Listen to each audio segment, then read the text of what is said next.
Hello, fellow warriors. Welcome to the next Suppression Warriors video. Today I want to talk about culture, but not culture the way that you might normally think about it. I want to talk about the culture that exists within only you.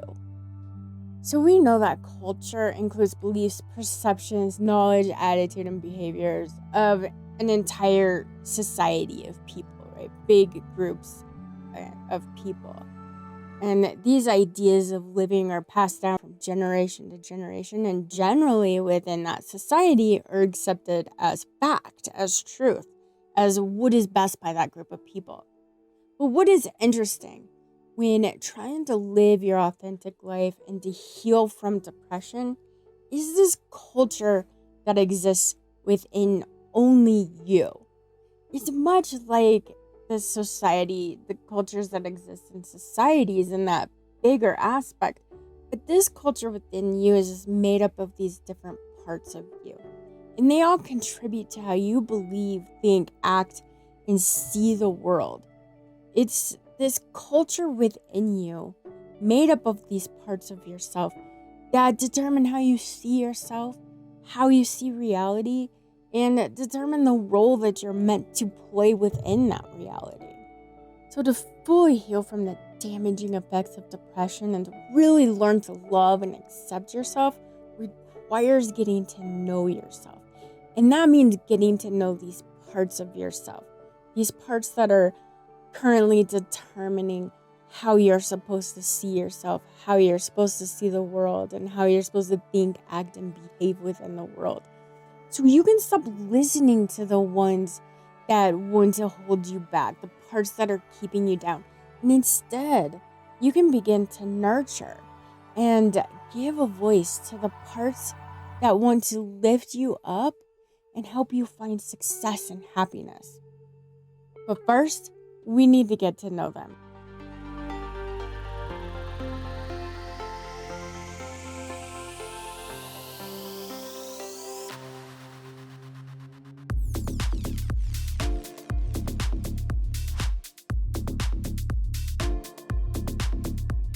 Hi, I'm Sarahdawn, and I'm writing books and making videos to help those with depression live their fullest and most authentic lives.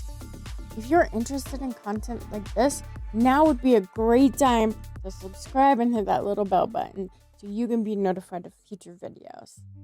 So to begin with, we have two primary aspects of our overall being.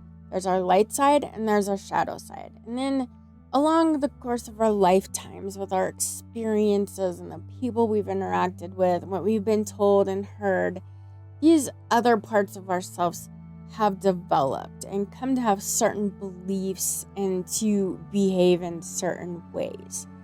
And it's all of these parts of yourself that have developed and created this culture that now influences and determines what you believe and how you think and act.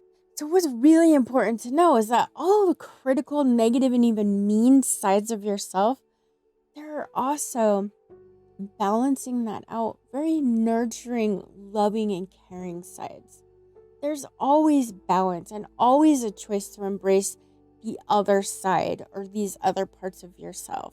If you tend to be more of a pushover or somebody that people tend to take advantage of because you're just too nice and you don't know how to say no, you can access the harder sides of yourself, the more critical and even negative sides of yourself. Or if you're too critical and negative and harsh on yourself, you can tap into the sides of yourself that are more nurturing, loving, and caring, so you can provide that kind of support and love to yourself that you've probably been lacking. And, as most people with depression, in my experience, and definitely how I felt myself, was both of those. I was too nice and too much of a pushover with other people and too critical and mean to myself. So you need to learn how to give a voice to the parts of yourself in the areas of your life where you want them to be, right? And that is the whole point of this video, to introduce you to these sides of yourself so you can begin to know them and start nurturing the sides that you want, the sides that are going to help you live your authentic life and help you feel the way that you want. Okay, so first we have the light side.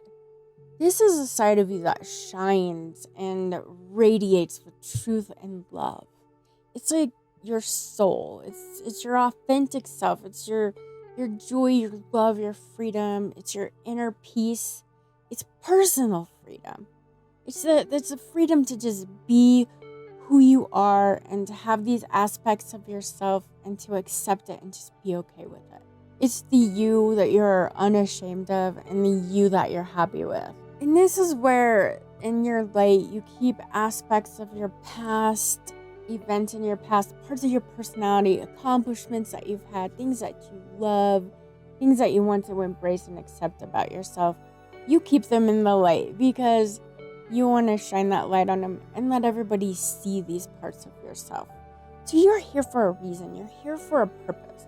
You're a being of light.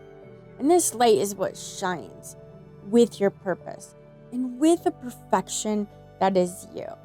And what I mean by the fact that you are perfect is that you're created perfectly to accomplish that purpose. So everything that you are, who you really truly are inside of you, your authentic, true self, including your personality, skills, traits, even disabilities or mental illnesses that make you specifically who you are, is what makes you into this perfect molded creation to accomplish that purpose and to complete your journey. So no, you're not perfect. You're not this absolutely wonderful, can do no wrong thing person. But you are a perfect creation to accomplish what you are meant to accomplish and to do what will make you feel good about who you are. So then there's your shadow side. Because we are beings of light in a physical body, we cast a shadow.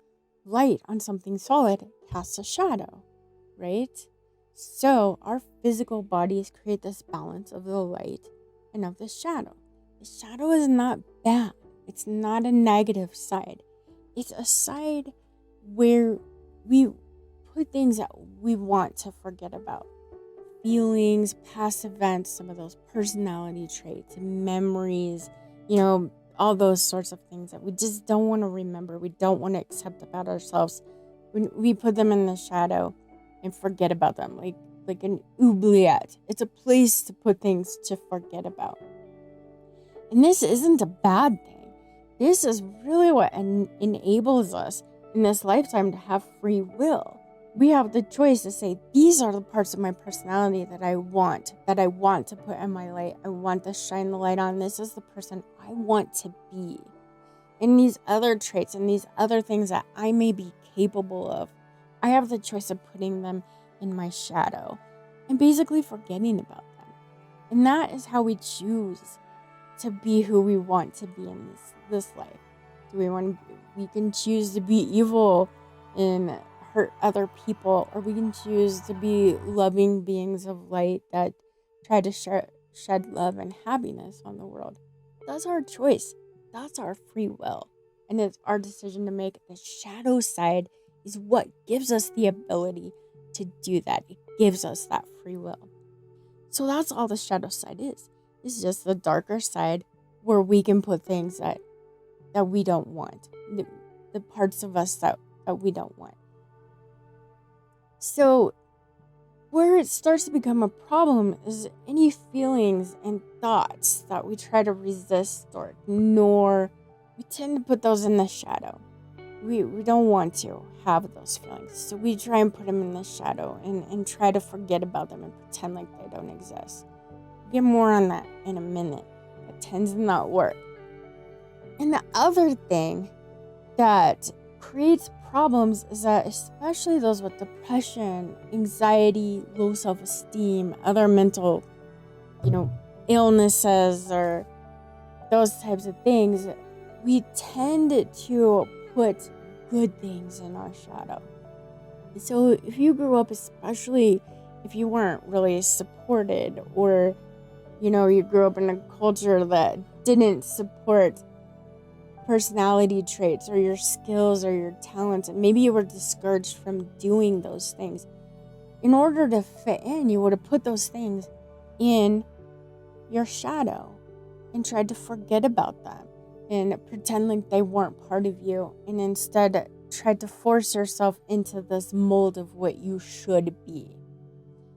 So some of these things that are in your shadow are good things, and some are necessary. Some are just traits of yourself that would make you happy. Some of them are parts of that perfect you that I was talking about that you need to accomplish your purpose. And just somewhere along the way, you were made to feel bad about them, or told to be ashamed of them, or something didn't work out with them and you put them in the shadow and tried to forget about them. And these can be dreams, talents, beliefs, interests, personality traits, memories, ideas that you've had. Anything can go in the shadow. Putting these good traits and these parts of ourselves in the shadow, it hurts you, because that means you're not embracing these aspects of yourself.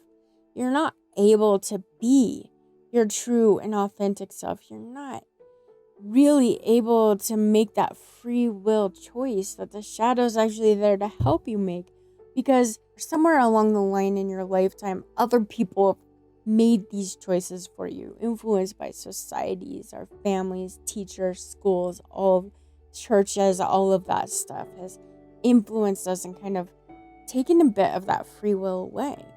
So we're not living our true and authentic lives. And that also means if you're not living your true and authentic life, you're being held back from your purpose and your joy, the parts that bring you joy. So if you can't accept your true self, you aren't going to feel good about who you are. If you're trying to put your true self in the shadow and forget about it, how can you feel good about who you are? And shadow work is the work about bringing these aspects of yourself into the light and facing them, working with them, dealing with them. The parts of you that you want in your shadow, as more consciously making that effort, yes, we'll go ahead and keep those there. But they may be traumas, events, or things that have happened that you actually need to take out and examine and deal with and face so that you can let them go instead of holding on to them and holding on to those blocks. And also bringing out those parts of yourself that you can now accept and embrace. You don't have to do what your parents and your teachers and your church are telling you anymore. You're an adult now, and you get to make that choice. And it's up to you. It's your choice. So the big thing here, too, is when you're in a state of deep and enduring depression, you tend to not like yourself or anything about yourself. And where do we put stuff we don't like? In the shadow. So when I say you're living in your shadow, what I mean is you're trying not to be who you are. You're trying to put your entire being in that shadow, and you're living there, trying to forget about yourself, trying to forget about all your traits because you don't like yourself. You don't want to accept yourself, and you don't want to be yourself. So in living like that, living so aligned with your shadow, and basically just having to come to the place where you have to accept the fact that you don't like yourself and you never will, it pulls you away from your purpose, and it pulls you away from your joy and from your light.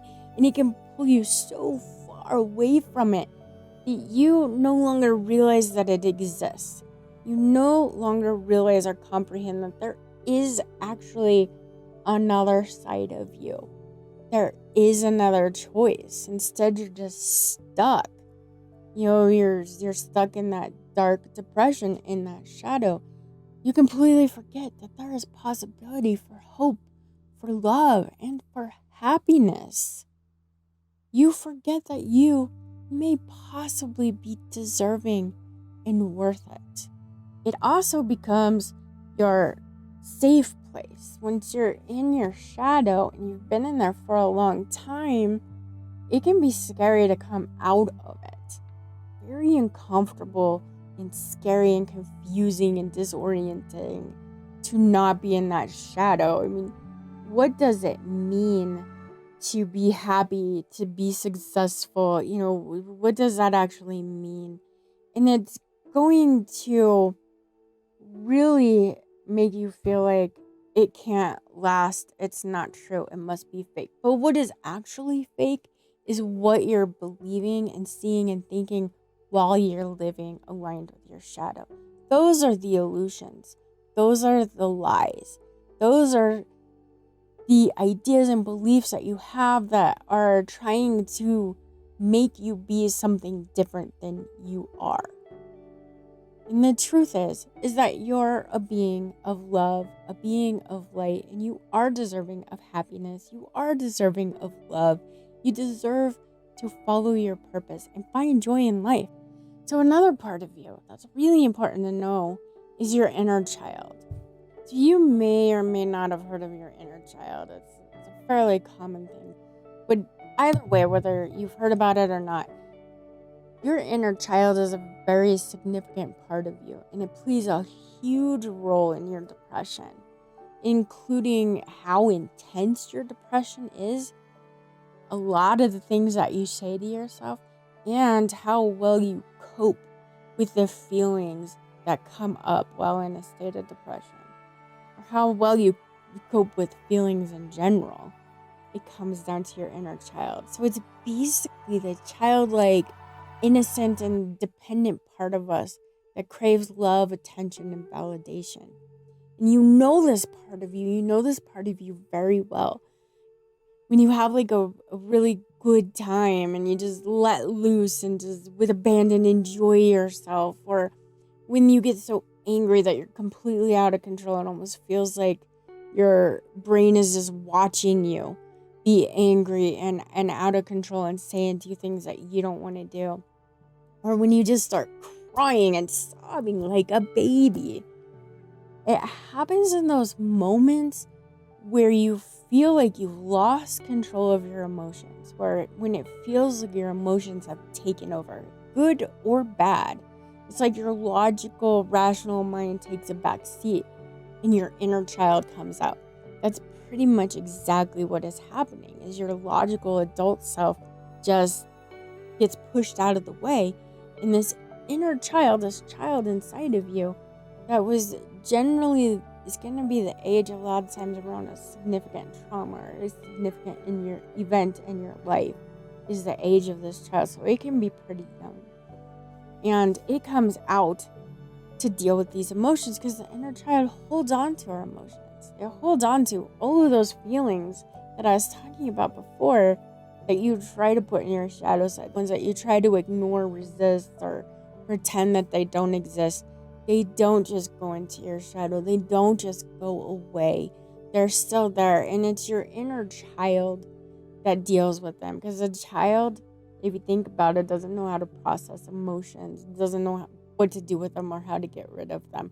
So your inner child is kind of gets stuck with them and deals with them. And then when these emotions come up and things happen, they can no longer be contained. Boom, there's your inner child, and your rational, logical adult self is in the back seat. Then healing the inner child is so important to healing depression. It's such a huge piece of healing depression, because what you say to yourself is what you say to your inner child. And depression is a completely emotional state. When in the depths and the worst part of depression is this overwhelming emotions that tend to come up, right? And then you say these cruel and mean things to yourself, trying to get yourself to snap out of it. Why are you such a loser? Why can't you use the coping skills that we learned in therapy to get out of bed today? You tell yourself things like maybe you shouldn't even exist in the world, or you're not good enough to even be alive. You tell yourself these things, but it's your inner child that's feeling these emotions. And basically what you're doing is saying this stuff to a child and expecting that inner child to take care of it. And what does any child do that gets talked to like that? They rebel. They act out. And that is what your inner child does. Depression is either a highly emotional state or it's just feeling numb. So you're either feeling nothing at all and in some sort of control, or your inner child is coming out and running the show, and you're acting like a kid with emotions that are out of control that you don't know what to do with.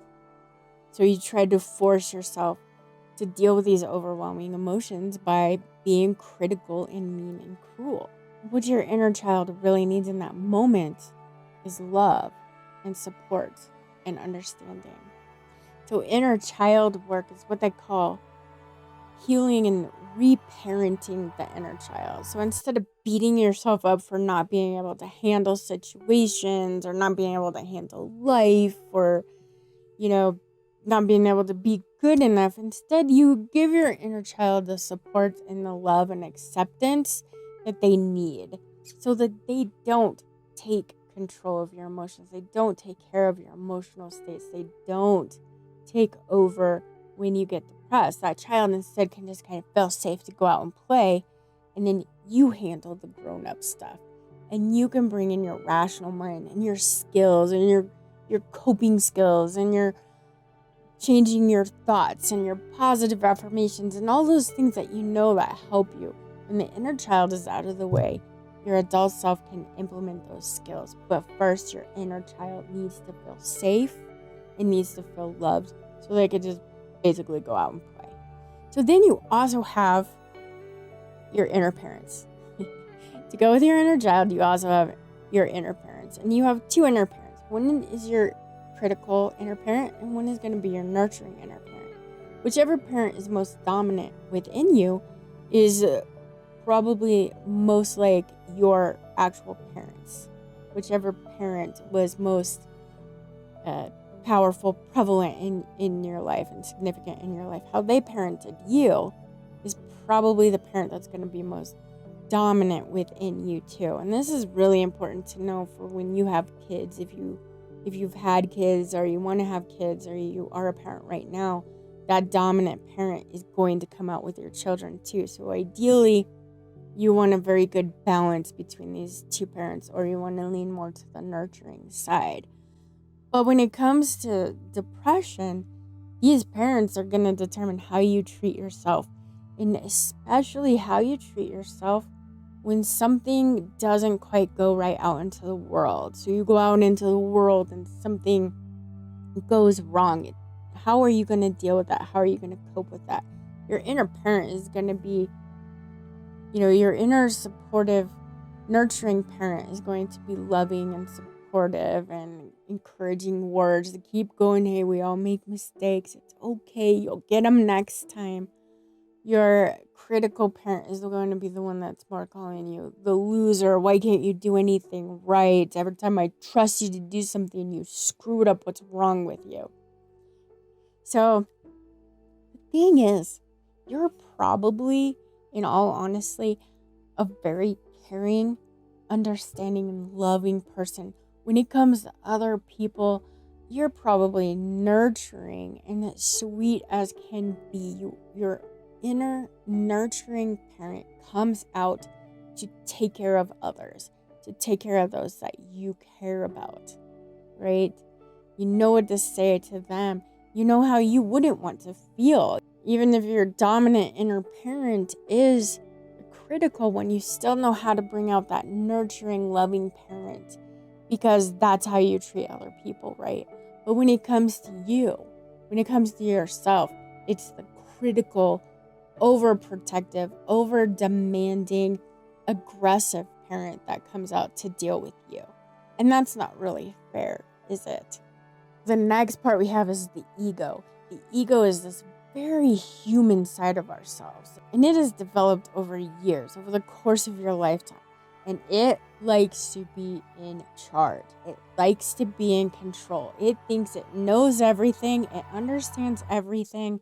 And it knows what is best and knows exactly what to do. So your ego, it knows all of the sides of yourself. And it strives to create balance between all of these sides of yourself. And it's doing this as a way to keep you safe. Just to make sure you're safe and you're okay. It's not so concerned about your purpose. It's not concerned about what's going to make you happy. It's not concerned about, going above and beyond. It's just concerned about keeping you safe, keeping you alive.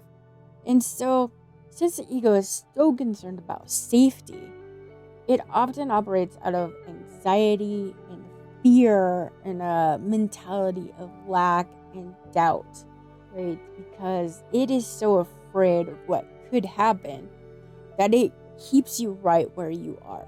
It's not worth it to take a chance. It's not worth it to take the risks because who knows what would happen if you step outside of what we know is already safe. So just do what is safe, do what I tell you, do what is best. And the ego will kind of go to extreme measures to make sure that you don't step out of that comfort zone, that you don't do what it thinks is not safe. Just stay safe and sound. You're not good enough. You don't have the skills. You don't have the talents. You may think that you do, or maybe you thought you did when you were a kid, but you don't know that you can access them. So the ego is really that very pessimistic side of depression. It's the one that thinks it's safer to prepare for the worst. To not let yourself expect good things to happen, because if you expect something good to happen and then it doesn't, it's so much more difficult to handle than if you expect something bad to happen and then something good happens, right? That pessimistic side of you. Or it's the side that when things are going really well, it's that voice that's telling you the shoe is going to drop at any time. So you had better prepare yourself for when the bad comes. The good is an illusion. It can't last. That is your ego making you believe that it is not safe to be happy. It's not safe to step out of your comfort zone. You need to stay right where you are. Safe and sound, right where you are. So your ego, it's that side you'll often hear that says that you're not good enough. It's the side that says you can't accomplish your dreams, or especially that side that says if you try to accomplish your dreams and you don't succeed, you won't be able to deal with the fallout. You won't be able to handle the disappointment and the letdown of having put yourself out there, and it's not worth it. That is all your ego. And it's not a bad thing. Your ego is not a bad thing. It's just trying to protect you. It's just trying to keep you safe. It's trying to protect the balance. It's just not taking into consideration everything it should be taken into consideration. So the result is that it's keeping you stuck and keeping you feeling bad and trapped and afraid and full of anxiety and the fear to do anything about it.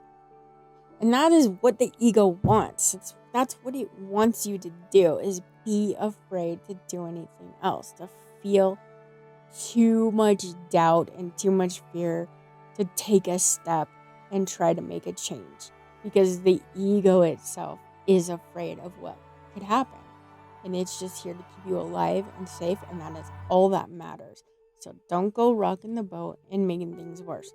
The ego does not ever feel that it's worth the risk. But then your inner warrior comes into play. And this is the side of you that wants to accomplish everything that you can dream up and more. It wants to make the world a better place, and it wants you to be happy and feel good about yourself. Its main goal is about making you feel good and accomplishing what your heart desires. And not much stands in the way of the inner warrior. If your heart wants it, your warrior will fight for it, and it will fight hard. This part of you doesn't even understand the concept of failure or of giving up. It's a part of you that considers every experience, even your failures, simply a step closer to achieving the goal. This side of you, your inner warrior, it also doesn't care what anyone else thinks. It doesn't care what anyone thinks, what they believe, or what their opinions. All of it is inconsequential, unless it's an opinion or some sort of advice that may help the warrior accomplish its goal, accomplish your goal. One trouble with the warrior that you should be aware of is it's a very extremely powerful side of you, and it will fight for exactly what you want to accomplish. So those of us who have been severely depressed for a really long time and feel misunderstood and like people just don't get what we feel, there can be a very strong need or desire to just have people get it. Like, I'm not faking this. This is real, and you just need somebody to know your pain. And when you're in that place, your inner warrior will fight to prove this. It will fight to show the world that you're not just looking for attention, or you're not being flaky, you're not faking any of it, that you really hurt and this is real. And it will fight to prove it not only to other people, but even to yourself. So that actually means that the warrior, when it's doing that, is fighting in your shadow. It's aligned with your shadow side, and it's fighting to keep the depression going. And it kind of sounds like a bad thing, but it might actually be what you need. You might just need somebody to get what you're going through. Maybe that's the catalyst for just starting to turn things around. If somebody can just understand that you're not just a worthless piece of crap that can't get out of bed or who doesn't care, that there is actually something going on that is stopping you from functioning and from doing what you're supposed to. And if that is where you're at and that is what your warrior's fighting for, that is okay. Because once you get that validation and what you need, most of the time that's not what your warrior wants to do. Your warrior is more aligned with your light side, and it is going to instinctively and naturally fight for what's going to make you happy. And generally what's going to make you happy is getting out there, helping other people, making the world a better place, serving your purpose, walking your path. You know, all of that kind of stuff. That is what the warrior ultimately wants to do and wants to help you with. So if you are in that place where you feel like you just need some validation or somebody to understand, I want you to know right here and now that I get it. I do. I know how hard depression is. I know how debilitating it is. And I know how much you may just need somebody to say, I see you and I get it. You are not alone. So just know that, and I hope it helps you. So most of the time you can expect your warrior to feel empowering, motivating, very strong-willed, determined. Oh, when you begin to feel angry about your depression, when you feel angry and pissed off about how you feel, when you start to think that things have just not been fair, your life has been difficult, things haven't been fair, people not understanding you is just, it's not fair, and it makes you feel angry, and it starts to bring some motivation to maybe make a change and do something about it because you're just pissed off instead of depressed, right? That is your inner warrior starting to come out. Don't be afraid of that side of yourself. That is the side of yourself that wants to fight, that wants to make a change. It's the side that will go against everything the ego is saying, trying to keep you in that same place, and it's going to fight for you to get out of this depressed state, to make some changes, to take a chance and take those risks that you need to take to finally follow your purpose, live your authentic life, and find your joy. And there you have it. Those are the main parts of you. The parts that make up the culture within you and influences how you see yourself, how you see reality, and what you believe about yourself as part of that reality. So I hope you enjoyed this video and got some value out of it. If you did, be sure to leave a like, and also don't forget to subscribe and leave a comment if you want. All of it really helps my channel and helps get the word out so I can reach others. And of course, don't forget to check out these other videos and meditations. Sending love and blessings to you all. I look forward to seeing you in the next video. Bye-bye.